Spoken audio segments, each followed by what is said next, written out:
नमस्कार शेतकरी मित्रांनो.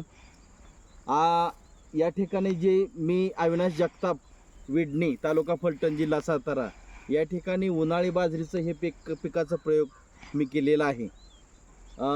शेतकऱ्या मित्रांना वाटतं की उन्हाळ्या बाजरीमध्ये पाखरं बाजरी ठेवतात का नाही ही शंका आहे.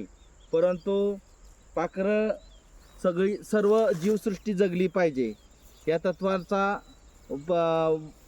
तत्वाने सगळेजणांनी वागलं पाहिजे.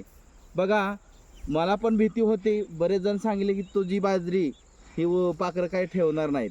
परंतु वास्तविकता मी ह्या प्लॉटमध्ये तुम्ही सध्या पाहू शकताय की ही कणस आणि ही बाजरी यामध्ये पाखरांनी फक्त कोवळी जी कणसामध्ये म्हणजे चिकामध्ये असणाऱ्या बाजरी फक्त ती कणस पाखरं खाऊ शकलेत आणि परत त्यांना ती बाजरी ही खाता आलेली नाही. अगदी थोडी थोडी बाजरी ती खाल्लेली आहे.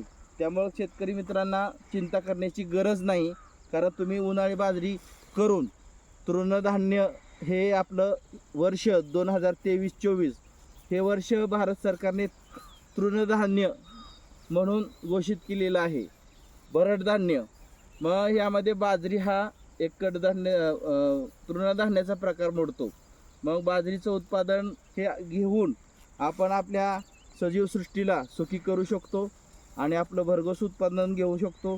अतिशय छान अशा पद्धतीने हा प्लॉट आपण पाहू शकता की कणसाची उंची देखील बघा. कणसामध्ये दाणे पण चांगले भरलेले आहेत. कणससुद्धा जोमदार आलेले आहेत. तरी शेतकरी मित्रांनो, चिंता करू नका. निसर्ग आपल्याला देत असतो आणि त्याची काळजी करू नका. पाखरं काही बाजरी खात नाहीत आणि खाल्ली तरी खाऊ द्यात. ती थोडे फार प्रमाणात खातात. त्यामुळे उन्हाळी बाजरीचं पीक हे प्रत्येकाने घ्यावं. कमी पाण्यात येणारी 3 महिन्याची ही बाजरी अतिशय छान पद्धतीने आपल्याला त्याचं उत्पादन मिळणार आहे.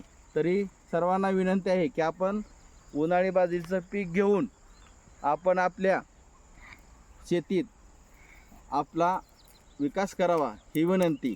धन्यवाद.